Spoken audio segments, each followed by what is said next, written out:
Hello students, welcome once again. So let's start with the discussion of new topic that is AC circuits. Okay, हा electromagnetic induction नंतरचा topic आहे.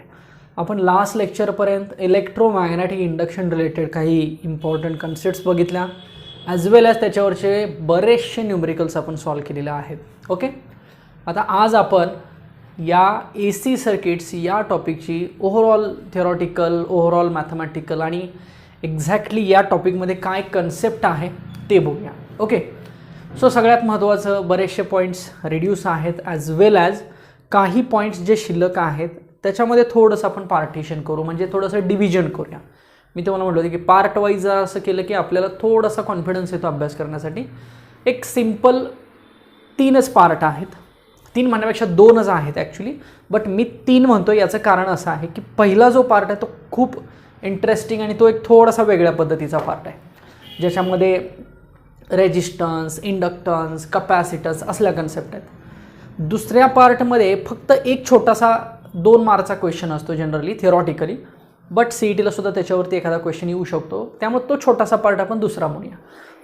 आणि या पहिल्या आणि दुसऱ्या पार्टवरती डिपेंड तिसरा पार्ट असेल, ज्याच्यामध्ये आपल्याला सेरीज आणि पॅरलल RLC आणि LC सर्किट्स बघायचे किंवा रेझोनन्सची कंडिशन बघायची. ओके, सो आता पहिला पार्ट जो आहे तो या टॉपिकमधला खूप महत्त्वाचा आणि मेन पार्ट, की ऑलमोस्ट याच्यावरतीच क्वेश्चन येऊ शकतो. ओके, मग आता तो पार्ट काय आहे ते बघूया. त्याच्या आधी ओव्हरऑल या टॉपिकमध्ये काय असेल, म्हणजे टॉपिक हा कशाशी रिलेटेड आहे, that is AC circuit. What is mean bye AC? AC is nothing but the alternating current. Simple. So ज्या सर्किटमध्ये अल्टरनेटिंग सिग्नल आहे त्या सर्किटला सिम्पल आपण AC सर्किट म्हणूया. जसं की ऑसिलेशन्समध्ये पण AC उल्लेख झालेला होता बघा तिथं, म्हणजे ऑसिलेशन्स म्हणजे वेव्ज म्हणूया किंवा मोशनमध्ये सुद्धा जी वेव असते ना ती अल्टरनेटिंग असते. सो सेम त्या साऊंड होतं किंवा लाईट होती वेव. ओके, सेम त्या टाईपमध्ये इलेक्ट्रिक सिग्नल किंवा इलेक्ट्रिक सर्किटमध्ये सुद्धा एक वेव आहे, दॅट इज AC सिग्नल, म्हणजेच AC सर्किट्स. म्हणजे ही वेव त्या सर्किटमध्ये अवेलेबल आहे. म्हणजे मोस्ट ऑफ इथं DC फारसं काय यूज होणार नाही आहे, दॅट इज डायरेक्ट करंट. जे काय आहे ते AC करंटशी रिलेटेड आहे. मग पहिल्यांदा आपण थोडंसं AC सिग्नल कसा असतो रिप्रेझेंटेशन, ऑलरेडी हे तुम्ही कुठेतरी बघितलेलं आहे. AC सिग्नल रिप्रेझेंटेशन सिम्पल एक साईन वेव काढायची, sine wave. This is nothing but the theta. Okay, so x ॲक्सिसवरती थीटा सांगितला जातो आणि थीटा म्हणजे काय? Angular displacement. What is mean by theta? Theta is nothing but the angular displacement. ह्या थीटालाच आपण ओमेगा टी असं पण म्हणू शकतो, कारण omega is nothing but theta upon time. So we can say that omega is equal to theta upon time. Similarly y ॲक्सिसवरती कोण असेल तर वाय ॲक्सिसवरती त्या वेवचा ॲम्प्लिट्यूड असेल. ओके, मग जर ही सिग्नल आय मीन टू से हा सिग्नल जर करंटचा असेल तर इकडं करंटचा ॲम्प्लिट्यूड असेल, ॲज वेल ॲज हा जर सिग्नल EMFचा असेल तर ॲम्प्लिट्यूड EMF शोन करेल. फक्त हा ॲम्प्लिट्यूड आणि हा ॲम्प्लिट्यूड सेम असेल आणि हे झाले त्याचे अँगल. सो एक सायकल असल्यामुळे आपल्याला माहिती आहे आपण 4 पार्ट्समध्ये डिवाइड करतो सायकल. सो हा अँगल किती झाला? That is 2 pi radian. हा किती झाला? 3 π/2 रॅडियन. हा किती झाला? Pi radian. हा किती झाला? π/2 रॅडियन. आणि हा किती झाला? 0 झाला. So these are the particular angle distribution on the x axis. X ॲक्सिसवरती असलेलं हे अँगलचं डिस्ट्रीब्युशन आहे. ॲज वेल ॲज एक्स ॲक्सिसवरती अजून कोण असतं तुम्हाला माहिती आहे का? That is time period. Okay, अजून कोण असतं? वेवलेंथ. या टॉपिकमध्ये वेवलेंथचा फार उपयोग होत नाही, बट टाईम पिरियड. ओके, म्हणजे हा T असेल तर हा T/2, हा T/4, हा 3T/4, तसा हा लॅम्बडा, हा λ/2, हा λ/4, हा 3 λ/4. म्हणजे एवढ्या क्वांटिटीज आपण एक्स ॲक्सिसवरती मेन्शन करू शकतो. आता सपोज ही जी वेव आहे ती या टॉपिकमध्ये आपण रिलेट करूया, म्हणजे AC सर्किट्समध्ये. म्हणजे एकतर ती वेव AC करंटशी रिलेटेड असेल, नावातच आहे बघा AC म्हणजे अल्टरनेटिंग करंट, किंवा EMFशी रिलेटेड असेल, अल्टरनेटिंग EMF. त्याला AC व्होल्टेज किंवा AC EMF असं म्हटलं तरी चालेल. म्हणजे ही वेव EMFची पण असेल आणि करंटची पण असेल, बरोबर. आता दाखवताना मी दोन्हीसाठी साईन वेव्ह दाखवतोय. कधी कधी कोणासाठी कोसाईन पण होऊ शकते, डिपेंड आहे की फेज डिफरन्स कसं आहे ते आपण पुढे बघणार आहे. सो ही वेव समजा EMFची आहे ऑर करंटची आहे. ओके, मग मला सांगा, समजा ही EMFची आहे असं आपण इमॅजिन करूया. जर ही EMFची असेल तर हे EMF मॅक्सिमम असेल, ह्याला Emax म्हणायचं. इथं कसलं ई एम एफ असेल, हे ई मॅक्स असेल, आणि इथं कसलं ई एम एफ असेल, हे ई मीन असेल असं म्हणायचं, किंवा हे पण ई मॅक्सच आहे ॲक्च्युली, फक्त हे निगेटिव्ह डायरेक्शनला ई मॅक्स आहे. सिमिलरली ह्या ई मॅक्सचं नोटेशन E0 पण वापरलं जाऊ शकेल, EM पण वापरलं जाऊ शकेल, EP पण वापरलं जाऊ शकेल. म्हणजे EM किंवा E0 किंवा EP ह्यालाच पीक व्हॅल्यू असं सुद्धा म्हटलं जातं. So what is mean bye peak value? Peak value म्हणजे मॅक्सिमम व्हॅल्यू. आता हे जर करंटच्या फॉर्ममध्ये असेल तर करंटचं नोटेशन कसं असेल? IM, that is I max, that is I0 or IP. So it is again peak value. But he peak value कोणाची असेल? करंटची असेल. ही पीक व्हॅल्यू कोणाची आहे? EMFची आहे. लक्षात येते इथपर्यंत?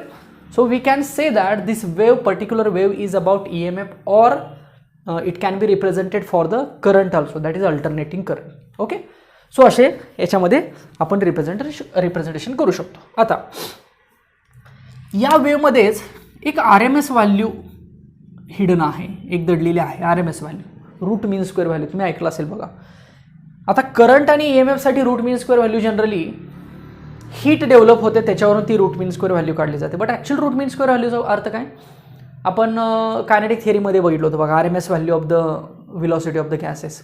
रूटमध्ये व्हिलॉसिटीचा स्क्वेअर करून त्यांचा मीन काढला जातो, नंबर ऑफ व्हिलॉसिटीज. ओके, तशीच एक हीटवरून इलेक्ट्रिक सर्किटमध्ये RMS व्हॅल्यू फाइंड आउट केली जाते, त्याला IRMS असं म्हटलं जातं. आणि EMFची असेल तर त्याला ERMS असं म्हटलं जातं. सो सगळ्यात पहिली आणि ही इम्पॉर्टंट कन्सेप्ट आहे, हा फॉर्म्युला तुम्हाला लक्षात राहिलाच पाहिजे. आता ऑब्वियस आहे की ह्या दोघांच्यामध्ये म्हणजे IRMS आणि IM किंवा ERMS आणि EM ह्या दोघांच्यामध्ये हा EM किंवा हा IMच मोठा असतो, कारण मॅक्सिमम आहे ना. आणि RMS आतमध्ये, DC पण आतमध्येच कुठं तर असते बघा, DC सुद्धा असते याच्यामध्ये व्हॅल्यू. बट आपण IRMS आणि IMची व्हॅल्यू बघूया. So we can write IRMS is equal to IM upon root. This is the formula for the IRMS. Similarly, we can write ERMS is equal to EM upon root. बघा, root 2चा फक्त फरक आहे. Okay, so IM काय येणार? So IM is equal to root 2 into IRMS. बघा, ह्या दोघांमध्ये हाच मॅक्सिमम असेल, कोण? IM. सिमिलरली EM काय येईल इकडं? Root 2 into ERMS. Okay, so this is the value of EM. अजून एक सांगतो. आता ह्या वेवचं रिप्रेझेंटेशन बघा, मी इक्वेशनच्या फॉर्ममध्ये असं करतो, E0 sine of omega T. आठवते आपण हे साऊंड वेवमध्ये बऱ्याच ठिकाणी हे साइन वेवचं रिप्रेझेंटेशन बघतो, हा ॲम्प्लिट्यूड असतो बघा. हेच कधी तुम्ही असं बघितले?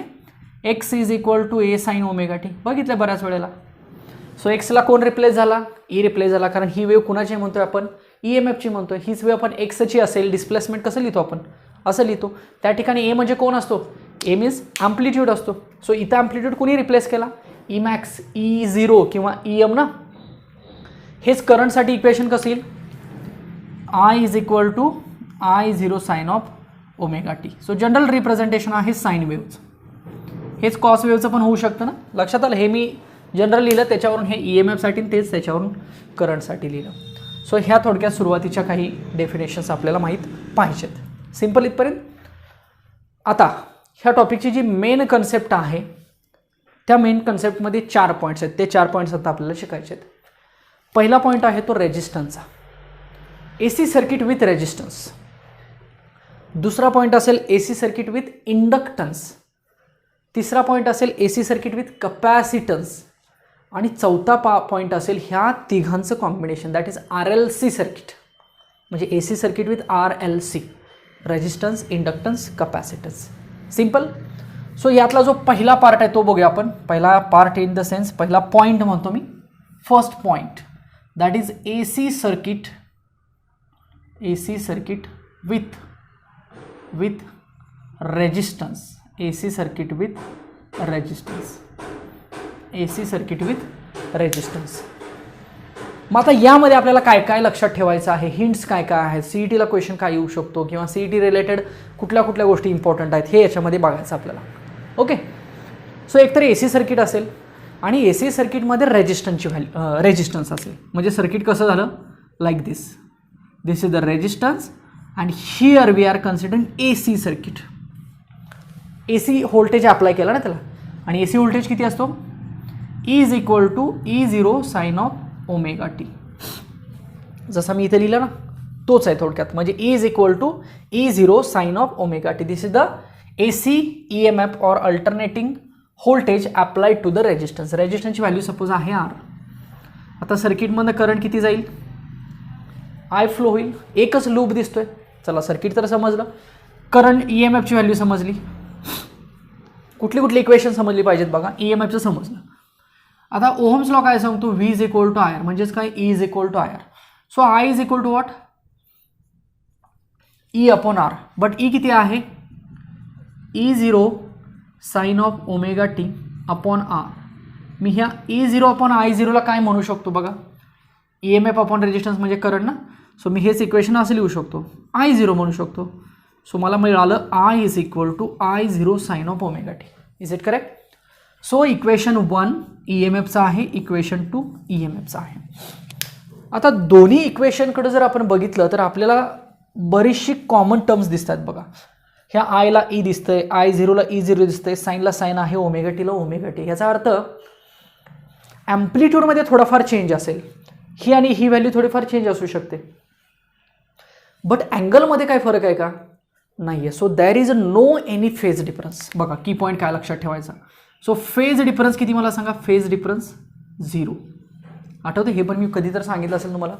फेज डिफरन्स 0 असतो, याचा अर्थ दोघांच्यामध्ये अँगल फेज डिफरन्स 0 आहे, म्हणजे डिफरन्सच नाही आहे, फेज डिफरन्स 0. मग आता इज इक्वल टू E0ची साईन वेव्ह कशी आहे, ही साईन वेव्ह आहे ना रिप्रेझेंटेशन, आणि ही पण साईन वेव्हच आहे. सो दोन्हीही वेव्ह सेम असतील, दोन्हीही वेव्हचा अँगल सेम असेल, फक्त दोन्ही वेव्हमधला ॲम्प्लिट्यूडमध्ये डिफरन्स असेल. सो बघा हीच इथंच मी काढून दाखवू का. सो ही तर वेव्ह झाली EMFची. सो फिक्स लक्षात ठेवा, EMFची वेव्ह अशीच काढायची या इक्वेशनसाठी. ओके, फक्त करंट काय करायचा, असा काढायचा. त्यातच मी करंट काढला बघा. तर तुम्हाला काय लक्षात येते, EMF पेक्षा करंट थोडासा लहान दाखवला आहे, बाकी फेज डिफरन्स दोघांचा same in the same change दाखवलेला नाही. म्हणजे दोघांचा स्टार्टिंग पॉईंट इथंच आहे, दोघांचा मिड पॉईंट इथं आहे, दोघांचा एंडिंग पॉईंट पण इथंच आहे. म्हणजे हे Emax झालं, तसं हे काय असेल, Imax असेल, आणि हे काय असेल, Imax असेल, आणि हे वरचा कोण आहे, Emax असेल. ओके, सो इथं नाव देऊ शकता तुम्ही. या वेव्हला नाव द्या इक्वेशन 1, आणि ही जी आतली वेव्ह आहे याला नाव द्या इक्वेशन 2. झालं. So this is the graph. काय काय लक्षात ठेवायचं आपल्याला, सर्किट डायग्राम, 2 इक्वेशन्स. हां, यात अजून एक हिंट लक्षात ठेवा, EMF पासून सुरुवात केली आपण. रेजिस्टन्स आला की EMF पासून सुरुवात करायची, म्हणजे कोणापासून, याच्यापासून. याच्या पुढे इंडक्टर आहे, इंडक्टरमध्ये याच्यापासून सुरुवात करायची, करंटपासून. ओके, सो ह्या झाला ग्राफ. आता फेजर डायग्राम कशी काढायची बघा. फेजर डायग्रामला सिंपल असे 2 ॲक्सिस काढायचे. ही फेजर डायग्राम काढायची EMFची. ओके, इथं अँगल दाखवायचा ओमेगा टी, आणि दुसरी फेजर डायग्राम आता याच्यावरच ओव्हरलॅप होणार ना, फक्त ती करंटची असणार. हे असं तुम्ही व्हॅल्यू दाखवू शकता. सो ही जी उभी व्हॅल्यू आहे ती झाली is equal to E0 sine omega t, आणि ही जी उभी व्हॅल्यू आहे याला म्हणायचं I is equal to I0 sine omega t, आणि हा जो आहे तो अँगल झाला दोघांच्या मधला. किती अँगल आहे, ओमेगा टी, आणि ह्याला पण omega t. So phasor diagram म्हणजे थोडक्यात अशी फेजर डायग्राम झाली बघा. हे झालं EMF, आणि याच्यावरच झाला करंट. सो दोघांची फेज सेम आहे, फेज डिफरन्स 0 आहे, म्हणून अशी फेज ड्रॉ याला म्हणालं जातं फेजर डायग्राम. कुठलीही लक्षात ठेवू शकता तुम्ही. मोस्ट ऑफ ही ठेवा, आत्ता पहिल्या सिलेबसला अशी ड्रॉ केली जायची फेजर डायग्राम. सो दोघांच्यामध्ये फेज डिफरन्स किती आहे, 0. ओके, सो यालाच काय म्हटलं जातं, इन फेज म्हटलं जातं. इन फेज काय म्हटलं जातं, इन फेज. याच्यामध्ये लीड लॅग नाही, कोणामध्ये, रेजिस्टन्समध्ये. का तर EMF आणि करंट कोणी कुणाला लीड नाही, दोघंही एकाच पॉईंटपासून स्टार्ट झाले, एकाच पॉईंटला सेंटर मिडियमला गेले, एकाच पॉईंटला एंड झाले. हां, ॲम्प्लिट्यूडमध्ये थोडाफार फरक दाखवू शकतो आपण, काही हरकत नाही. EMF करंट, EMF मोठा असेल, करंट छोटा असेल, सिंपल रेजिस्टन्स असल्यामुळं. सो ॲम्प्लिट्यूडमध्ये फक्त फरक दाखवायचा, बट फेजमध्ये फरक दाखवायचा नाही, म्हणून दोघांना काय म्हणायचं, in phase. It means what, EMF and current are in phase. Out of phase म्हणजे माहीत आहे 180 degree phase shift, but 0 degree किंवा 360 फेज शिफ्ट असेल, ह्यात 0 किंवा 360 इन फेज म्हणायचं. सो हा झाला पहिला महत्त्वाचा पॉईंट, दॅट इज करंट. लक्षात आलं का बघा, in phase that is EMF and current are in phase. आता दुसरा पॉईंट बघूया इंडक्टरचा. चला दुसरा पॉईंट काय असेल, AC सर्किट विथ इंडक्टन्स किंवा इंडक्टर म्हटलं तरी सुद्धा चालेल. AC circuit with inductance AC सर्किटमध्ये इंडक्टन्स असेल म्हणजे फॉर एक्झाम्पल सर्किट कसं असेल, इथं इंडक्टर असेल बघा हा, आणि इथं AC सिग्नल असेल. Okay L. आता मी काय म्हटलं मगाशी, रेजिस्टन्स होता तेव्हा EMFनं सुरुवात करायची. आता इंडक्टर आला तर करंटनं सुरुवात करायची. म्हणजे हा करंट सोर्स आहे असं सांगायचं का, कारण EMF बदलतं याच्यामुळं, बॅक EMF तयार होतं, त्यामुळे ह्या EMF डायरेक्ट आपण नाही लिहू शकत. Is equal to E0 sin omega t, त्याची व्हॅल्यू बदलते. म्हणून ह्याची व्हॅल्यू काय लिहायची, अशी लिहायची. म्हणजे करंट मिळाला आधी आपल्याला. चला हा करंट आहे, आता हा करंट पास होणार आहे. मग हा करंट इथं आला तरी एक बॅक EMF तयार करतो. इथं फॅराडेज लॉ बघितला आपण, लेन्झ लॉ बघितला. ओके, मग हे EMF E आहे आणि ते बॅक EMF एवढं आहे. So E is equal to EB म्हणूया, म्हणजेच E is equal to LdI/dt. आठवतंय, बघितलं हे पण झालेलं आहे सेल्फ इंडक्टन्स कन्सेप्टमध्ये. So E is equal to Ld/dt आणि I किती आहे, I0 sin of omega T. काय येईल मला सांगा, E is equal to I0 cos of omega t आणि omega extra derivative. So E is equal to L omega I0 cos of omega t. कळतं आहे का बघा, ही व्हॅल्यू मी अशी बाजूला लिहिली बघा. चालेल. आता मला या फॉर्मॅटमध्ये हा जर फॉर्म्युला लिहायचा असेल तर मी कसा लिहीन, E is equal to E0 लिहितो मी याला. या सगळ्यांना E0 म्हणू शकतो मी, का तर हा ॲम्प्लिट्यूड आहे ना एक प्रकारचा. आठवते का, एखादी वेव अशी पण असते बघा, x is equal to A cos omega t. So what is that A is the amplitude. So हा ॲम्प्लिट्यूड झाला. सो हे झालं कॉस ऑफ ओमेगा टी. हेच आपण असंही लिहू शकतो, E0 कॉसचा आपण साईन करू शकतो. Yes, so we can write sine omega t plus π/2 असंही लिहू शकतो. So this is the EMF. हा करंट, हा EMF. झाली दोन इक्वेशन्स. काय काय केलं बघा, डायग्राम अशा पद्धतीनं दोन इक्वेशन्स लिहिली. अजून आता आपल्याला फेज डिफरन्स ओळखायचं आहे. आता मला सांगा, हे इक्वेशन असं दिसतंय, हे इक्वेशन असं दिसतंय. चला याचा ॲम्प्लिट्यूड E0 आहे, याचा ॲम्प्लिट्यूड I0 आहे, I0 आहे. याचा फेज ओमेगा टी आहे, बट याचा फेज ओमेगा टी प्लस π/2 आहे. याचा अर्थ काय बघा, याचा फेज एक्स्ट्रा आहे काहीतरी, π/2 ने एक्स्ट्रा आहे. म्हणजे याला लीड म्हणायचं, लीड, आणि याला लॅग म्हणायचं, लॅग. ओके, सो इंडक्टन्समध्ये EMF leads to the current.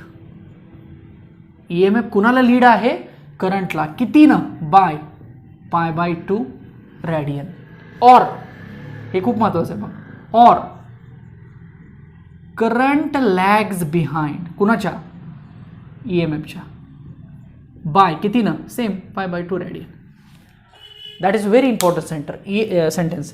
EMF leads to the current by π/2 किंवा करंट लॅग्स बिहाइंड, करंट पाठीमाग आहे. आता हे लीड लॅग काय प्रकार आहे, एक लक्षात ठेवा. जो लीड आहे, लीड तो पुढं असतो असं आपण म्हणतो, आणि जो लॅग आहे तो पाठीमाग असतो. किंवा असं आपण म्हणूया, जो लीड आहे ना तो आधी सुरुवात करतो, साहजिकच ना, कारण तो पुढं आहे. म्हणजे त्यानं जे त्याची जी इनिशियल फेज आहे ती त्याची आधी आहे विथ रिस्पेक्ट टू टाईम जर विचार केला आपण तर. आणि जो लॅग आहे, लॅग म्हणजे कोण, करंट लॅग आहे, तो थोडासा लेट सुरुवात करतोय बघा. अर्थ थोडं समजतं, मी ग्राफवरती हे सांगणार आहे म्हणून मी हे सांगितलं. लीड म्हणजे ज्याची सुरुवात आधी, आणि लॅग म्हणजे ज्याची सुरुवात थोड्या वेळानंतर.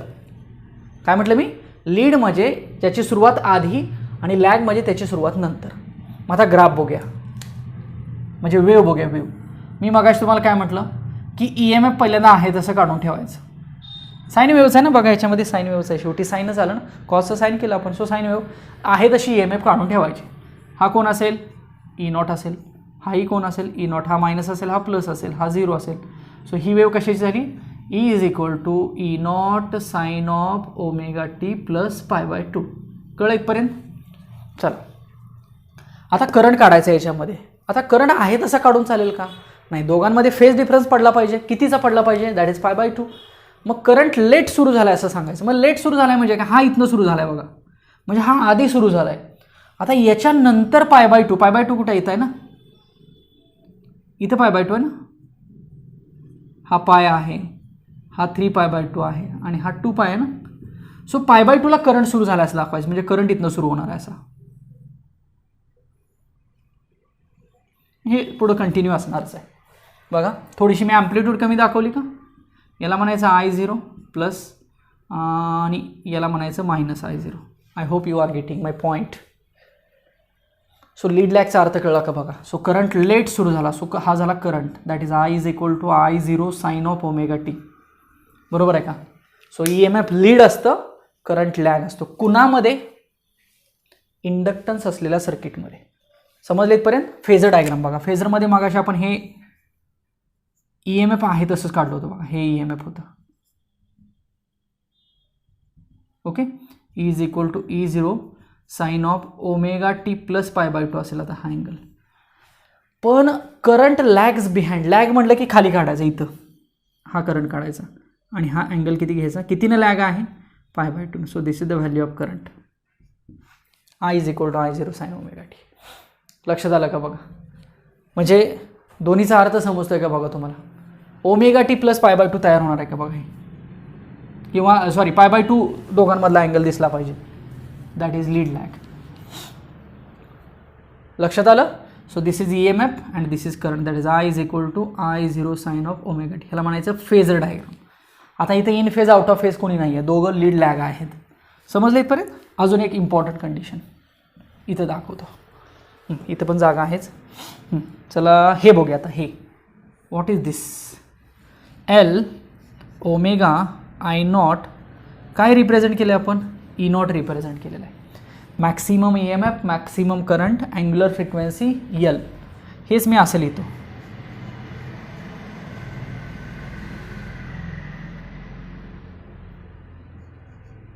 चालेल? E0 upon I0 is equal to ω L. E0 बद्दल आपण √2 लिहू शकतो. I0 बद्दल आपण √2 लिहू शकतो. मगाशी झालं ना. आणि ERMS बद्दल आपण रेजिस्टन्स लिहू शकतो, या सर्किटमधला रेजिस्टन्स. मग कुठं आहे या सर्किटमध्ये रेजिस्टन्स? दिसत तर नाही आहे. म्हणजे रेजिस्टन्स म्हणजेच अपोजिशन. मग ह्या सर्किटमध्ये कोण करतं अपोजिशन? L करतो, L. आणि Lचा जो अपोजिशन फॅक्टर असतो त्याला XL असं नाव द्यायचं. मग अपोजिशन फॅक्टर कोण झाला? XL झाला. सो ही XLची व्हॅल्यू झाली. So XL is equal to कोण झालं? ERMS upon IRMS is equal to ω into L. So we get the value of XL, that is ω/L. आणि हा जो XL आहे ह्याला म्हटलं जातं इंडक्टिव्ह रिॲक्टन्स म्हटलं जातं. ओहमच आहे तो, शेवटी रेजिस्टन्सच आहे. किंवा हाच XL असा लिहिला तर चालेल का? ω बदल 2πfL. खूप इम्पॉर्टंट, हे CD साठी लागणार सगळं. हे सगळं इंडक्टरचं आहे बघा, जेवढं मी सांगितलं तेवढं. असंच कपॅसिटरचं आपल्याला शिकायचं आहे. मग अशी रेजिस्टन्सचं शिकलो, आता हे सगळं इंडक्टरचं, असंच कपॅसिटरचं आणि पुन्हा तिघांचं कॉम्बिनेशन झालं. हा पहिला पार्ट संपला. लक्षात येते? पुन्हा पुढचा पार्ट LC ऑसिलेशन, छोटी डायग्राम आहे, 5 मिनिटाचं काम आहे. आणि तिसऱ्या पार्टला मग थोडासा वेळ जाईल रेझोनन्स सर्किटला, जो सिरीज आणि पॅरलल आपल्याला बघायचा डिटेलमध्ये. बट हा नीट समजला का बघा. सो याला म्हटलं जातं AC circuit with inductor. So इंडक्टरमध्ये आपण काय केलेलं आहे, कसं केलेलं आहे हे थोडंसं तुमच्या लक्षात येईल. जाऊया पुढं. आता बघूया कपॅसिटर किंवा कपॅसिटिव्हचा जो पार्ट आहे तो बघूया. चला, तिसरा पॉईंट काय असेल आपला? AC circuit with capacitor. AC circuit with capacitor. Third point, AC circuit with capacitor. Okay, चला याच्यामध्ये आपल्याला एक कपॅसिटर असा घ्यावा लागेल आणि इथं AC सर्किट घ्यावं लागेल, that is this one. Simple. एक कपॅसिटर घेतला, एक AC सर्किट घेतलं, म्हणजे AC सप्लाय घेतला. आता हा कपॅसिटर आहे, त्यामुळे AC सप्लाय डायरेक्ट आधी E is equal to E0 sine of ω t असं कन्सिडर करायचा. Is equal to E0 sine of omega t, जसं रेजिस्टन्समध्ये होतं सुरुवात. चला आता याच्यामुळं करंट फ्लो होणार आहे. सो कपॅसिटरचं बेसिक प्रिन्सिपल काय, Q is equal to C V. Okay, V म्हणजे इथलं EMF म्हणजेच Q is equal to C into E असं लिहू शकतो आपण. सो EMF माहिती आहे आपल्याला, करंट काढायचा आहे. सो करंट काढायचा I is equal to d Q upon d t, rate of flow of charge with respect to time. Charge किती आहे, d by d t C into E. I is equal to C into d by d t आणि E किती आहे, E0 sine of omega t. So I is equal to C into हे E0 हे cos omega t आणि omega T extra. So what is the value of I, C E0 omega cos of omega t. याला आपण amplitude म्हणूया, म्हणजेच I is equal to I0 म्हणूया. So cos of omega t आणि कॉसचं conversion साईनमध्ये करूया. So sine of omega t plus pi by 2. So look at this two equations. सो पहिलं इक्वेशन आपलं आहे ते EMFचं आहे. ते इक्वेशन काय रिप्रेझेंट करतं आहे, तर E is equal to E0 sine of omega t. आणि दुसरं इक्वेशन आहे ते काय रिप्रेझेंट करतं, I is equal to I0 sine of omega t plus pi by 2. सो साहजिकच हे बरोबर रिव्हर्स झालं इंडक्टन्सच्या. इंडक्टन्समध्ये EMF लीड करत होता, आता कोण लीड करेल, करंट लीड करेल. सो आय असं लिहितो बघा, आय लीड्स EMF बाय किती ना, पाय बाय 2, और EMF लॅग्स बिहाइंड आय बाय किती, पाय बाय 2. सेम जे मगाशी लिहिलं होतं तेच आपण सगळं रिव्हर्स करतो. ग्राफ कसा असेल, ग्राफला EMF आहे तसंच ठेवा म्हटलं मी, like this.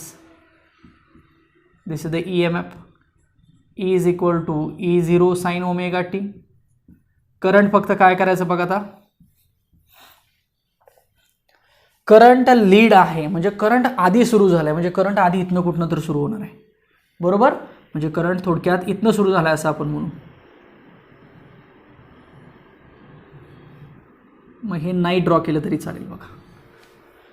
So will get the value of current or will get the value of, किंवा ग्राफ जो आहे तो असा मिळेल आपल्याला करंटचा, बरोबर आहे का, मला सांगा, लक्षात आलं का. सो हा प्लस I0, हा मायनस I0, हा मायनस E0, हा प्लस E0. कळलं का कसं, करंट आधी सुरू केला पाय बाय 2, म्हणजे इथनं सुरू केलं आपण. हे पाय बाय 2 आहे ना थोडक्यात, हे आहे तेवढंच एवढं आहे. सो आधी मग तेवढंच मी फक्त रब केलं आणि करंट इथनं स्टार्ट झाला, म्हणजे कोसाईन वेव्हज आहे ना करंटची एक प्रकारे. सो कोसाईन वेव्ह सारखी दिसते आपल्याला. Okay, so this is lead and lag concept. This is the graph. Now what is the phasor, how to draw phasor diagram. पुन्हा मी म्हटलं की EMF इथेच ड्रॉ करायचा. So this is the omega t. E is equal to E0 sine of omega t. Okay, आता current lead आहे म्हणजे current इकडं ड्रॉ करायचा. मग अशी लॅग होता म्हणून खाली ड्रॉ केलं ना. आता बघा हे अँगल दोघांच्या मला किती, पाय बाय 2, म्हणजे टोटल अँगल किती झाला, omega t plus pi by 2 करंटसाठी. लक्षात आलं का बघा. So this is the value of I, that is I0 sine of omega t plus pi by 2. This is the value of current, value of EMF, value of current. लक्षात आलं. आता opposition factor शोधायचा, that is capacitive reactance.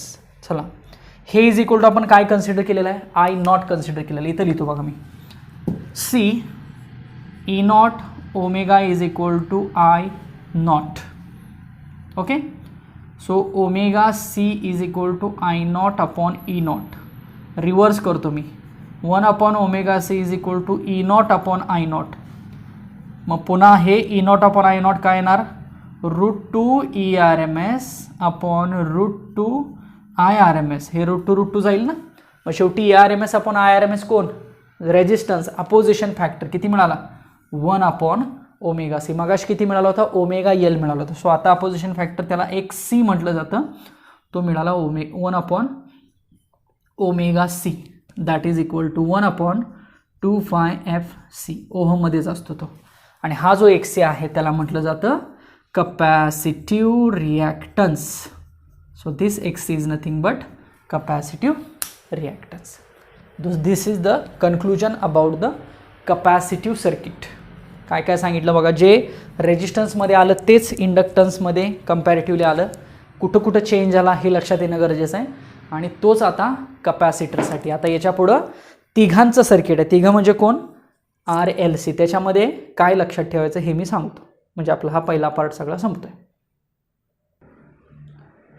Okay, so तिसरा point असेल AC circuit with RLC, किंवा मी सरळ लिहितो चौथा पॉईंट ना, AC circuit with RLC. Okay, म्हणजे एक रेजिस्टन्स, एक इंडक्टन्स आणि एक कॅपॅसिटन्स, आणि त्यांना हे EMF. ओके, आता हा झाला R, हा झाला L आणि हा झाला C. मी वरती लिहितो RLC. आता याच्यातनं करंट पास होणार आहे, बट इथला करंट आपल्याला माहीत आहे. करंट आणि EMF E0, I0 किंवा E आणि I असं म्हणूया सिम्पल. आठवतं हे इन फेज होतं. इथलं मात्र EL म्हणूया आपण ह्याला. ते करंटशी कसं होतं? लीड होतं. आणि इथं करंट लीड होतं ना. सो आपण हवं तर असं करू, हे EC म्हणू आणि हा I म्हणू, असं सुद्धा चालतं. सो करंट लीड झाला ना, किंवा हेच असं सुद्धा काढलं, इकडे EMF आणि इकडे करंट, कसंही काढलं जातं. सो लीड आणि लॅग समजणं गरजेचं आहे. ओके, आता बघा याच्यामधली कन्सेप्ट काय आहे. तिघंजण आले, तिघंजण RLC. सो तिघंजण आल्यामुळे तिघांचा अपोजिशन फॅक्टर तयार झाला Z. इथं EA म्हणूया आपण. ओके, आता यांची फेजर डायग्राम कशी तयार होते बघा. जी मागाची होती तीच फेजर डायग्राम असणार आहे.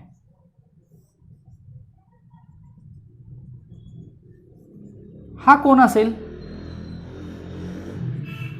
EL असेल वरती, हा EC असेल बघा, आणि हा ER असेल. इन फेज इकडे होता. सो इथे एक आपण फेज डिफरन्स तिघांसाठी आहे म्हणून तो कन्सिडर करू, फेज डिफरन्स.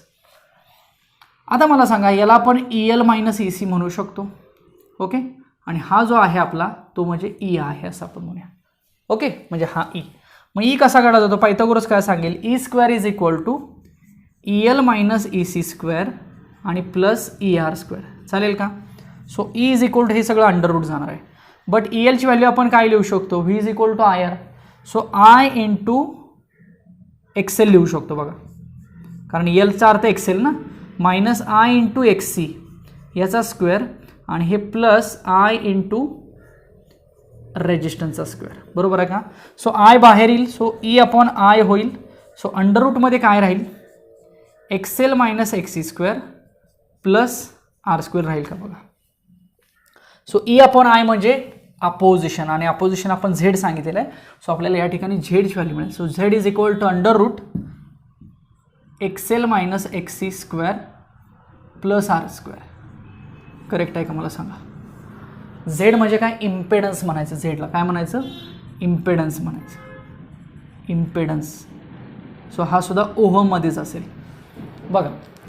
सर्किटमध्ये फक्त रेजिस्टन्स असेल तर त्याला आपण रेजिस्टन्सच म्हणलो होतो, तोही ओहममध्येच. सर्किटमध्ये इंडक्टर असेल तर त्याला इंडक्टिव्ह रिॲक्टन्स म्हणायचं, XL. सर्किटमध्ये कपॅसिटर असेल तर कपॅसिटिव्ह रिॲक्टन्स XC म्हणायचं. आणि सर्किटमध्ये तिघं पण असतील तर त्याला Z म्हणायचं. आणि त्या झेडची व्हॅल्यू किती येणार आहे? Under root XL minus XC bracket square plus R². So this is the value of Z. आणि Z म्हणजे काय? इम्पेडन्स.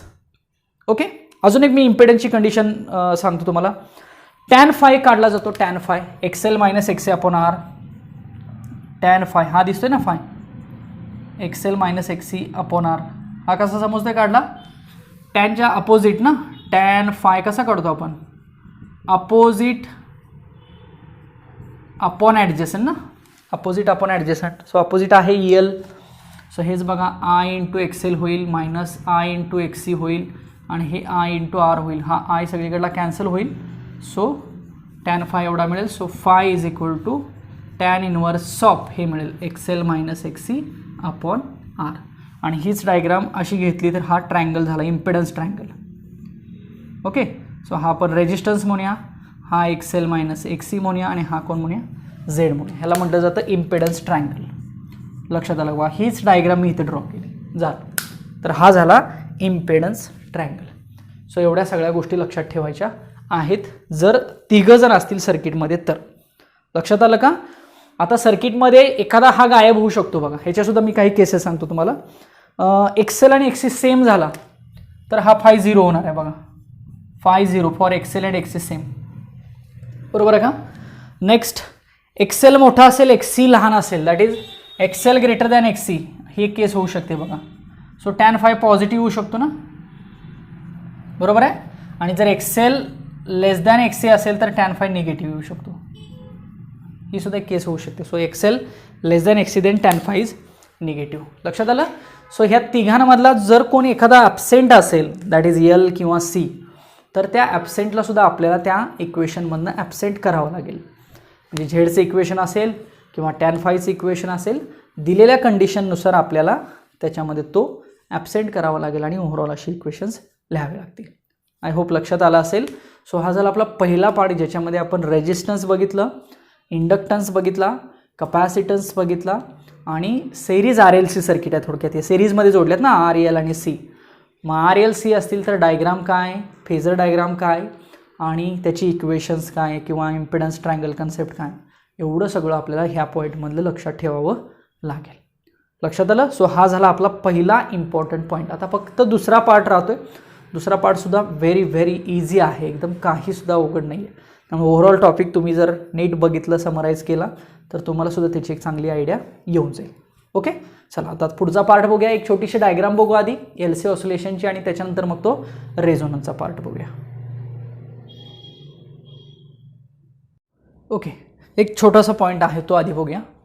LC ऑसिलेशन्स किंवा LC ऑसिलेटर सुद्धा म्हटलं जातं त्याला, LC ऑसिलेशन्स.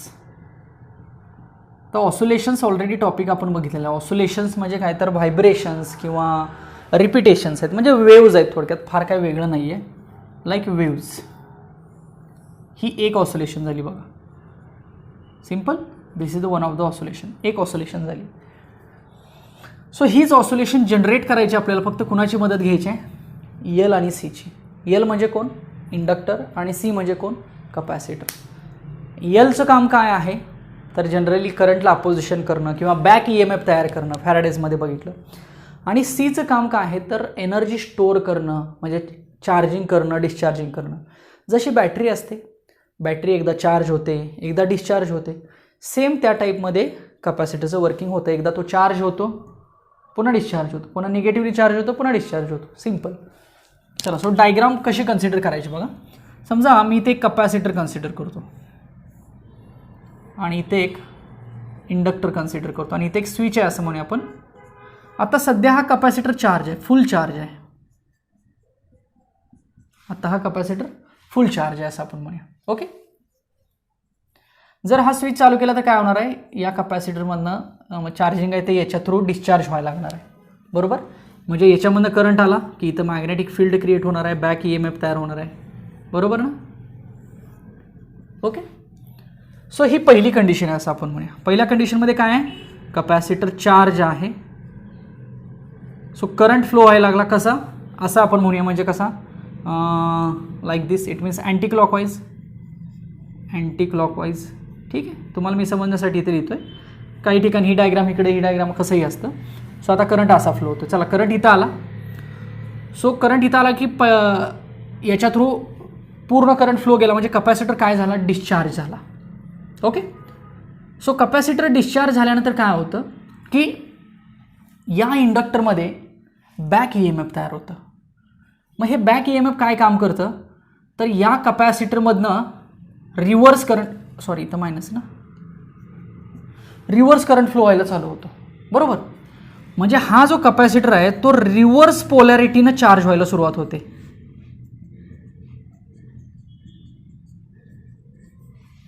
म्हणजे हा चार्जिंग झाला पाथ, ओके.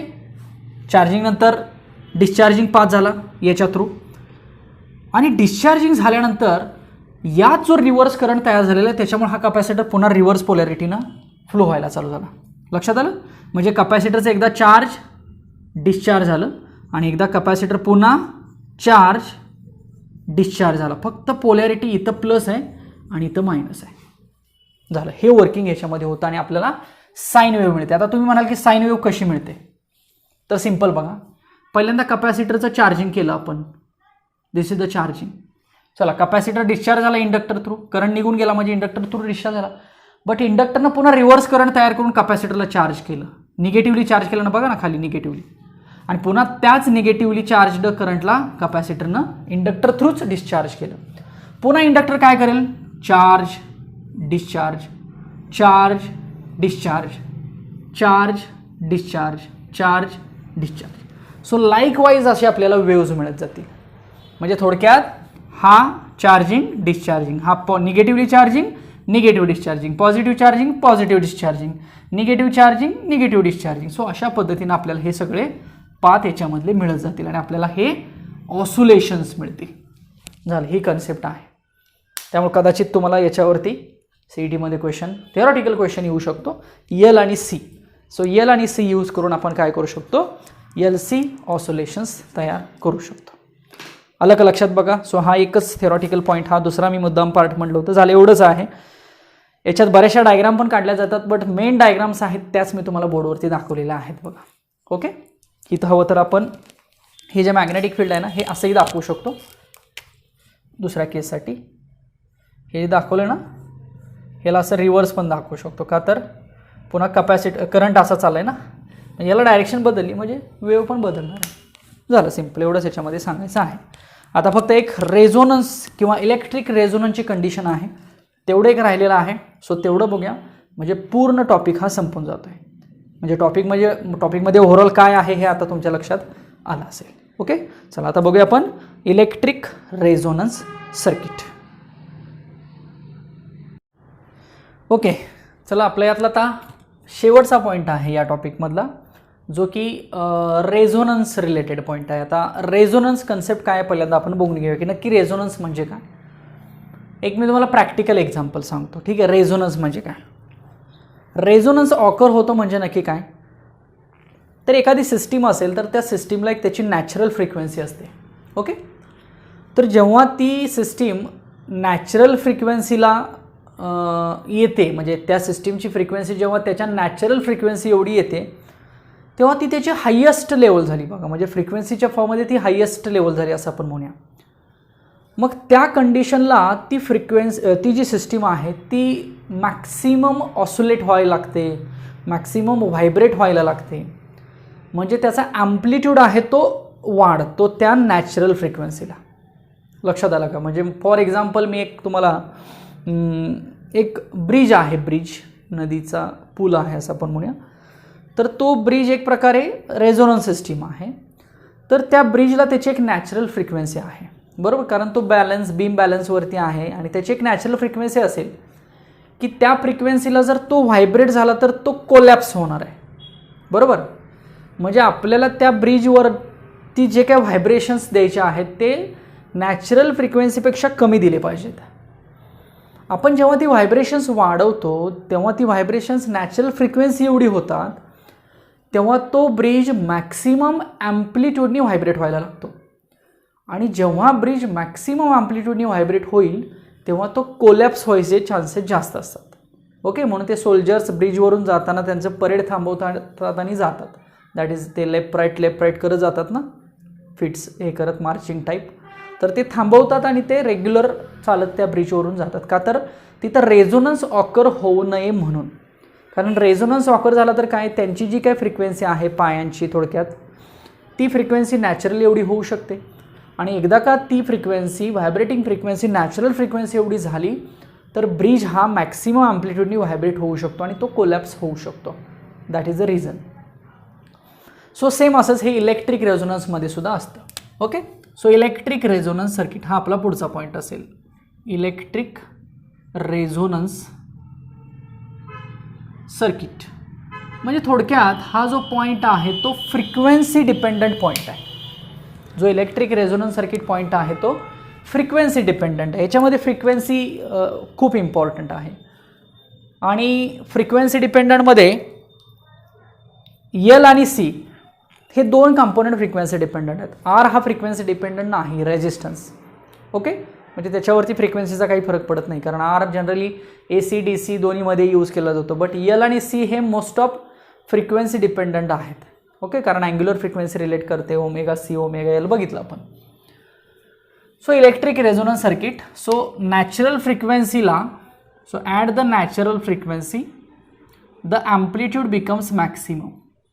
मग आता इथं ॲम्प्लिट्यूड म्हणजे कोण असणार आहे? ॲम्प्लिट्यूड मॅक्सिमम और मिनिमम पण होतो काही केसमध्ये. मग ॲम्प्लिट्यूड म्हणजे कोण आहे? करंट आहे. तर एकदा करंट मॅक्सिमम असेल आणि एकदा करंट मिनिमम असेल. सो असे दोन आपल्याला रेझोनन्स सर्किट बघावे लागतील. एकदा करंट मॅक्सिमम असेल आणि एकदा करंट मिनिमम असेल, असे आपल्याला दोन रेझोनन्स सर्किट बघावे लागतील. मग आता बघूया की नक्की कसं ओळखायचं. So first is series resonance circuit. First is series resonant circuit. So पहिलं हे सर्किट सेरीज रेझोनंट. मग आता सेरीजमध्ये सिंपल आर एल सी तिघही वापरायचे. इथं आपलं EMF असेल जे मगाशी आपण बघितलं होतं ते. सो हा झाला आर एल आणि सी आणि याच्यामधनं करंट आय फ्लो होईल. ओके, आता याचे काही स्टॅटिस्टिक आपण मगाशी बघितलेले आहेत. काय स्टॅटिस्टिक बघितलं आपण? झेड बघितला. Z, what is mean by Z? That is impedance. So it is XL minus XC square plus R square असं बघितलं आपण. ओके, आता यात हिंट काय लक्षात ठेवायची? सर्किट कुठलं आहे? सिरीज. सिरीजमध्ये कोण सेम असतं? सिरीजमध्ये करंट सेम असतो. व्होल्टेज डिवाइड होतं बट करंट सेम असतो. करंटची व्हॅल्यू सेम असते. मग करंटची व्हॅल्यू सेम याचा अर्थ करंटची व्हॅल्यू मॅक्सिमम. म्हणजे करंट मॅक्सिमम म्हणजे कन्सेप्ट आहे ती याच्यामध्ये येणार आहे. म्हणजे सिरीजमध्ये काय लक्षात ठेवायचं? करंट हा कसा असेल? मॅक्स. म्हणजे काय झालं? आय मॅक्स झालं. जर करंट मॅक्स असेल तर हा झेड कसा असेल? मीन असेल. कसा असेल? झेड मीन असेल. झेड मीन याचा अर्थ झेडची व्हॅल्यू मिनिमम असेल. म्हणजे इम्पिडन्स जो आहे तो मिनिमम असेल. ओके, मग आता इम्पिडन्स कसा मिनिमम करायचा बघा. आपण हा झेड मिनिमम म्हणजे किती करू शकतो आणि तो कसा करायचा? तर बाय ॲडजस्टिंग द फ्रिक्वेन्सी. याची फ्रिक्वेन्सी ॲडजस्ट करून तो आपण मिनिमाइज करू शकतो. मग फ्रिक्वेन्सी डिपेंडंट कोण आहेत? हे दोघं आहेत. हा नाही आहे. त्यामुळे फार फार ह्या दोघांना आपण ॲडजस्ट करू शकतो आणि ह्या दोघांना ॲडजस्ट करून ह्या सर्किटमधनं इक्वेशनमधनं घालवू शकतो. म्हणजे मला सांगा, या दोघांची फ्रिक्वेन्सी ॲडजस्ट करा आणि सेम करा फ्रिक्वेन्सी.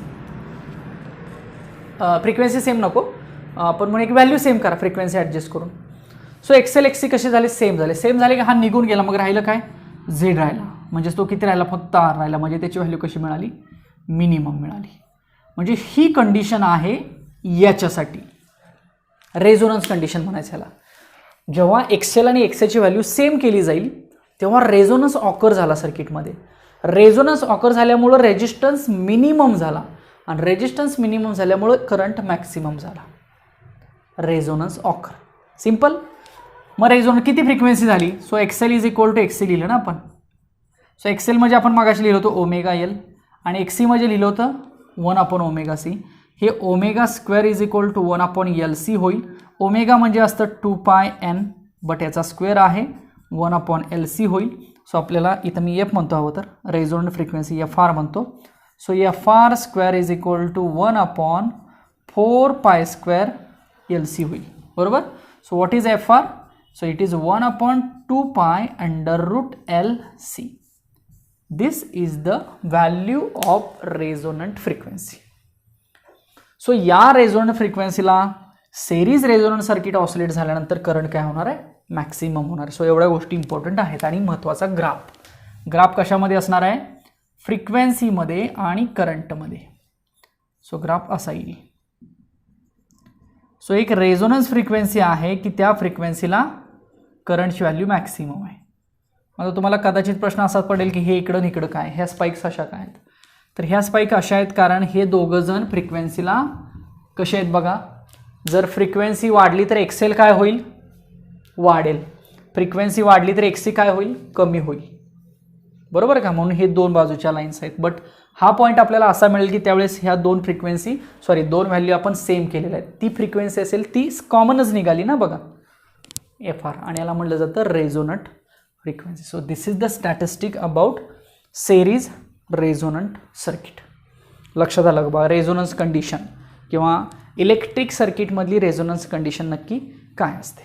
आता बघूया पॅरलल. चला ठीक आहे. सो पॅरलल रेझोनंट सर्किट असं लिहितो मी, ह्यातला दुसरा पार्ट. आता सेरीज झाला, आता पॅरलल रेझोनंट सर्किट म्हणतो मी त्याला, पॅरलल रेझोनंट सर्किट. आता पॅरललमध्ये काय होतं, करंट डिवाइड होतो, व्होल्टेज सेम राहतं. आणि पॅरललसाठी सर्किट हे असं वापरलं जातं, एल आणि सी ओनली, कारण हे दोघं फ्रिक्वेन्सी डिपेंडंट आहेत ना. सो पॅरलमध्ये फक्त हे दोघं वापरायचे, हा सी आणि हा एल. ओके. आता समजा टोटल करंट आहे आय, तर आता टोटल करंट जर सर्किटमधनं आय फ्लो होत असेल तर इथं आल्यानंतर करंट डिवाइड होणार आहे. इकडं सपोज आय एल होईल आणि इकडं सपोज आय सी होईल.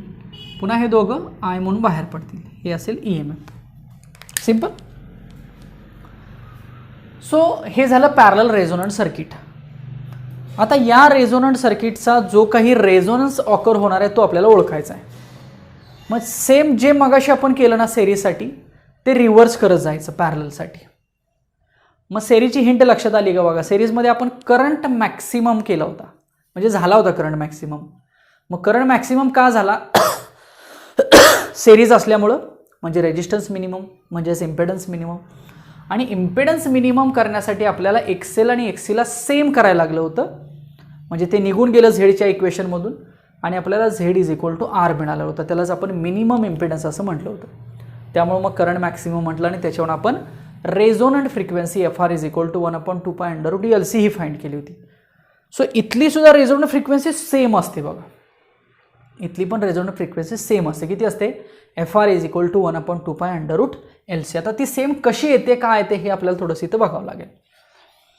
चला आता एकतर आपण KCL मी असा लिहिला तर चालेल का बघा. आता हा IL आहे आणि हा IC आहे. बट तुम्ही थोडंसं IL आणि IC मध्ये कंपॅरिझन लक्षात ठेवा. तर IL आणि IC मध्ये कोण लीड असतो आणि कोण लॅग असतो थोडंसं आठवा. तर त्यासाठी काय आठवायचं, तर इंडक्टरचं सर्किट आणि कॅपॅसिटरचं सर्किट आठवायचं. आपण इंडक्टरमध्ये EMF लीड म्हटलं होतं, करंट लॅग म्हटलं होतं, आणि कपॅसिटरमध्ये करंट लीड म्हटलं होतं आणि EMF लॅग म्हटलं होतं. म्हणजे IC लीड असतो एवढं माहिती आहे आपल्याला, ॲज वेल ॲज IL कसा असेल, लॅग असेल. आठवा, हे इंडक्टरचं सर्किट आणि हे कपॅसिटरचं सर्किट. कपॅसिटरमध्ये आपण करंट लीड म्हटलं होतं, EMF लॅग म्हटलं होतं, आणि इंडक्टरमध्ये आपण करंट लॅग म्हटलं होतं, EMF लीड म्हटलेलं होतं. त्यामुळे आपल्याला फक्त करंटचं पाहिजे ना, इथं करंट डिवाइड झालेलं आहे म्हणून. म्हणजे करंट IC काय मिळालं, लीड मिळाला, आणि IL काय मिळाला, लॅग मिळाला. हे कशासाठी मी सांगितलं, तर मला हे इक्वेशन असं लिहायचं आहे.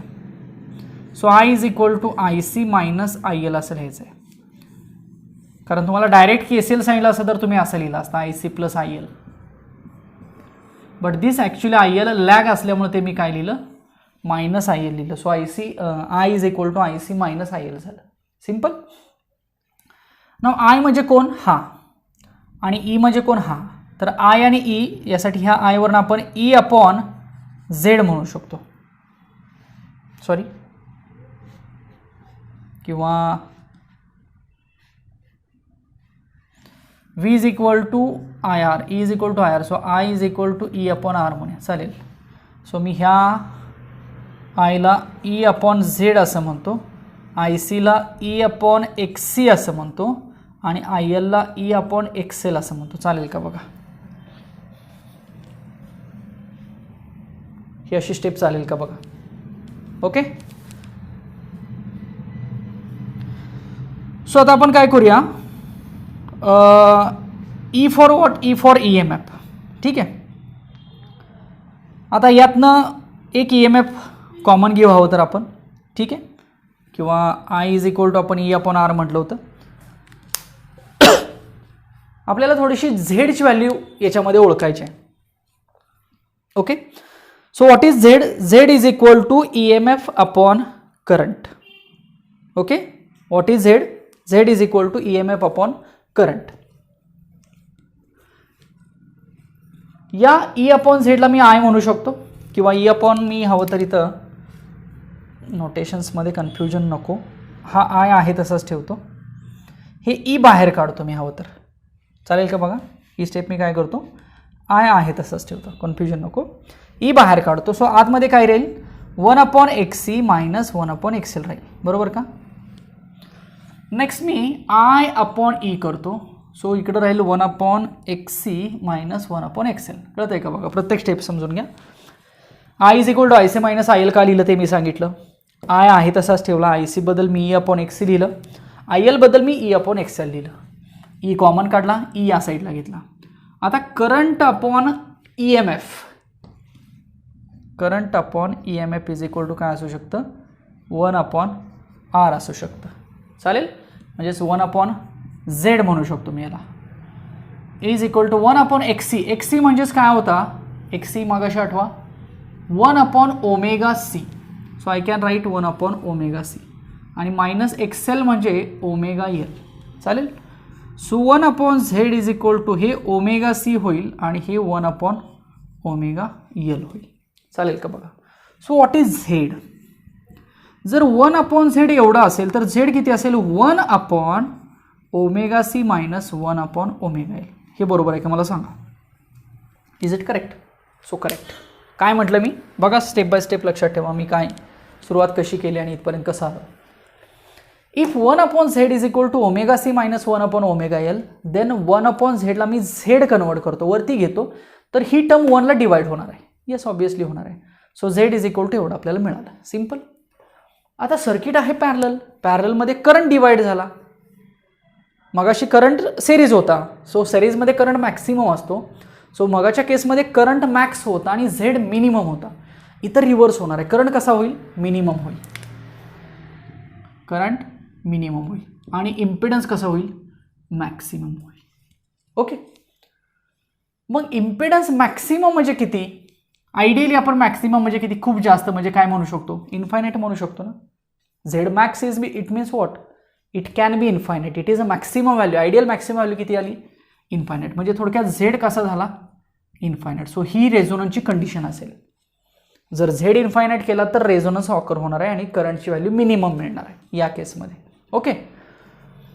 मग Z इन्फायनाइट झाला तर हा इन्फायनाइट कधी होईल, जर 1/0 झालं तर हे इन्फायनाइट म्हणू शकतो ना आपण. कारण कुठल्याही संख्येला जर 0 ने डिवाइड केलं तर आपण काय लिहू शकतो इन्फायनाइट लिहू शकतो. So what is the value of this particular term, that is 0. So ωc minus 1/ωL can be 0. बरोबर आहे का मला सांगा. ωc minus 1/ωL can be 0. बरोबर. काय केलं इन्फायनाइट करण्यासाठी. So same this is the resonance condition. So ωc is equal to 1/ωL.